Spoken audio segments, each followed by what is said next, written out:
wabarakatuh teman-teman. Selamat datang kembali di channel YouTube Kata Nimas Ayu Minggu Mendongeng. Nah, kalau sudah waktunya Minggu Mendongeng, semua kumpul deh. Semua para pasukan cilik kumpul duduk manis di depan layar dan siap mendengarkan dongeng dari Kak Nimas. Nah, kira-kira Kak Nimas mau membawakan dongeng apa ya pagi ini? Ada yang bisa menebak? Kakak kasih clue ya, atau kakak kasih bocoran. Nah, yang pertama, dongeng ini datang dari luar negeri. Tepatnya kisah dari Yaman. Ada yang tahu di mana itu? Nah, clue yang kedua, kisah ini itu berhubungan dengan lagu ini. Kasih ibu kepada beta tak terhingga sepanjang masa, hanya memberi tak dapat kembali, bagai sang surya menerangi dunia. Antara seorang anak dan ibu. Itu clue yang kedua. Lalu clue yang ketiga, kisah ini mengandung sebuah hikmah teladan yang luar biasa. Bahkan kisah ini sangat terkenal oleh para penduduk langit. Wow, siapakah dia? Dia seorang pemuda yang salih, yang taat dan sangat berbakti kepada ibunya, hingga namanya sudah dikenal oleh seluruh penghuni langit. Siapakah dia teman-teman? Ada yang bisa menebak? Ayo, siapa? Ya, Kak Nimas akan membawakan dongeng atau kisah tentang Uwais Al-Qarni. Simak baik-baik ya. Di sebuah kota bernama Kota Yaman, hiduplah seorang pemuda yang taat pada Allah dan seorang pemuda yang salih dan sangat menyayangi ibunya. Begitu berbakti kepada ibunya. Oleh Allah, teman-teman, si pemuda ini yang diberi nama Uwais Al-Qarni, oleh Allah ditakdirkan untuk memiliki penyakit kulit seluruh tubuhnya. Tetapi dia tidak pernah mengeluh. Dia menerima, dia ridha dan ikhlas atas apa yang sudah menjadi takdirnya. Uwais Al-Qarni tinggal bersama ibunya yang sudah sangat tua, teman-teman. Kemudian suatu hari si ibu memanggil Uwais. Uwais anakku, kemarilah nak, kata sang ibu. Ada apa ibu? Uwais, ibu ini sudah tua. Mungkin usia ibu sudah tidak lama lagi nak, tapi ada satu yang ingin ibu laksanakan sebelum ibu meninggal. Apa itu ibu? Kemudian sang ibu menjawab, ibu ingin sekali bisa naik haji dan pergi ke Mekah. Mendengar perkataan sang ibu, Uwais terdiam. Kenapa? Karena dari Yaman ke kota Mekah, di mana di sana terdapat Ka'bah, itu adalah jarak kota yang sangat jauh, teman-teman. Biasanya orang-orang yang akan pergi berhaji itu menggunakan unta. Nah, jangankan unta, Uwais dan ibunya saja, satu domba saja itu tidak punya gitu ya.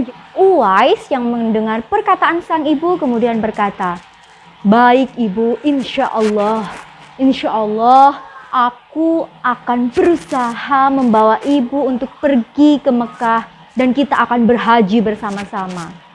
Mendengar hal itu, si ibu begitu bahagia dan meneteskan air mata. Iya anakku, iya.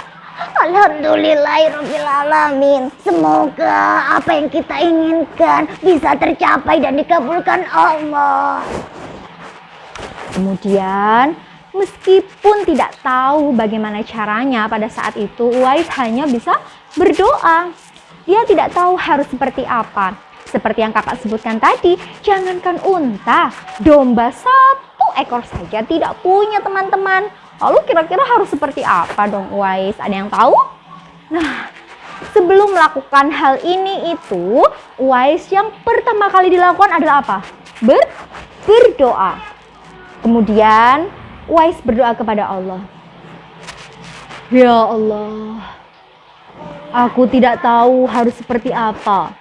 Namun aku yakin ketika Engkau sudah berkata kun fayakun, maka akan terjadilah. Maka tolonglah aku, maka bantulah aku ya Allah untuk mengabulkan keinginan ibuku. Nah, pada saat itu setelah berdoa, tiba-tiba Uwais berpikir untuk pergi ke pasar. Kemudian ternyata apa yang dilakukan? Uwais membeli 1 ekor anak kambing. Kira-kira untuk apa ya teman-teman?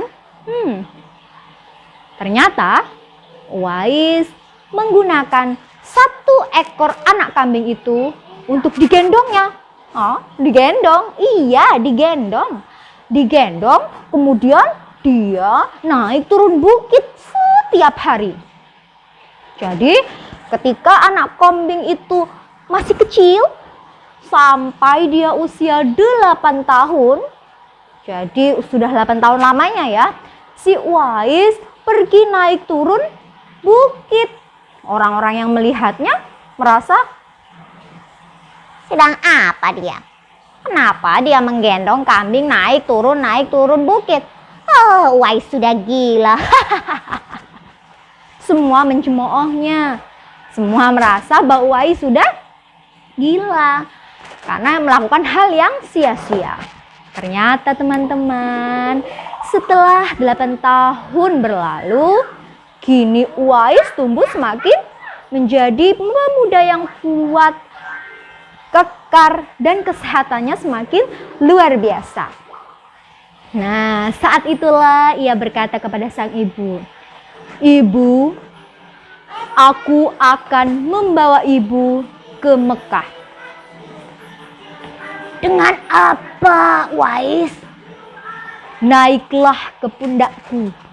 Aku akan menggendong ibu pergi ke kota Mekah." Masya Allah, ternyata teman-teman, selama 8 tahun dia berlatih naik turun bukit sambil menggendong domba atau kambing tadi. Itu gunanya untuk berlatih agar kekuatannya semakin bertambah, agar Uwais percobaan gitu ya, percobaan untuk menggendong sang ibu, hingga saat 8 tahun lamanya terjadilah hal itu teman-teman. Kemudian Uwais benar menggendong sang ibu dan berjalan menuju kota Mekah dari kota Yaman. Masya Allah, perjalanannya sungguh tak mudah tentunya. Namun karena dia sudah berlatih dan tentunya diberi kekuatan dan pertolongan oleh Allah teman-teman, semua terjadi atas kun fayakunnya Allah. Tibalah Uwais dan sang ibu di kota Mekah, tepatnya di depan Ka'bah. Sang ibu hanya bisa menangis.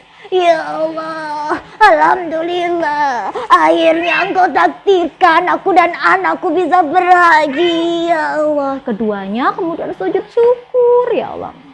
Masya Allah ya. Sampai di depan Ka'bah tadi teman-teman, tiba-tiba Uwais kemudian sambil meneteskan air mata berdoa kepada Allah.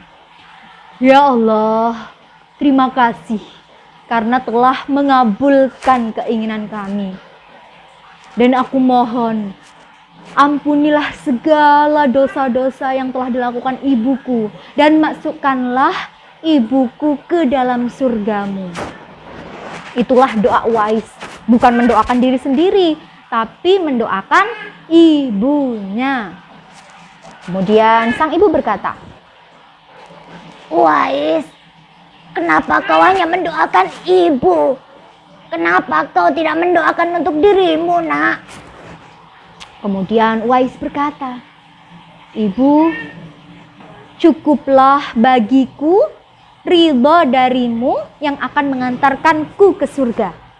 Masya Allah. Jadi Uwais tidak mendahulukan dirinya untuk didoakan, tapi mendahulukan ibunya untuk diampuni dosa-dosanya dan berharap ibunya bisa masuk surga gitu ya. Dan dia hanya mengharapkan ridho dari ibunya, ridho berbakti kepada orang tua agar kelak dia juga bisa bertemu dengan ibunya di surga. Masya Allah. Nah, saat semuanya selesai berdoa teman-teman, lalu apa yang terjadi? Tiba-tiba saat itu juga keajaiban yang Allah berikan kembali terjadi.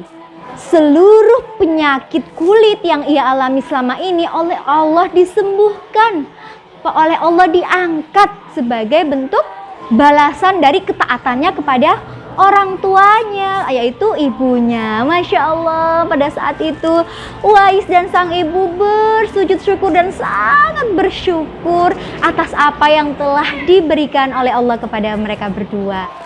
Nah, sejak kisah itu, nama Uwais Al-Qarni begitu sangat terkenal di penduduk langit. Masya Allah ya, semoga kita semua bisa meniru dan menjadi Uwais Al-Qarni untuk bisa berbakti kepada orang tua. Terutama sahabat-sahabat cilikku yang laki-laki. Kenapa begitu, Kak? Apakah kalau anak perempuan tidak boleh berbakti kepada ibu? Bukan seperti itu.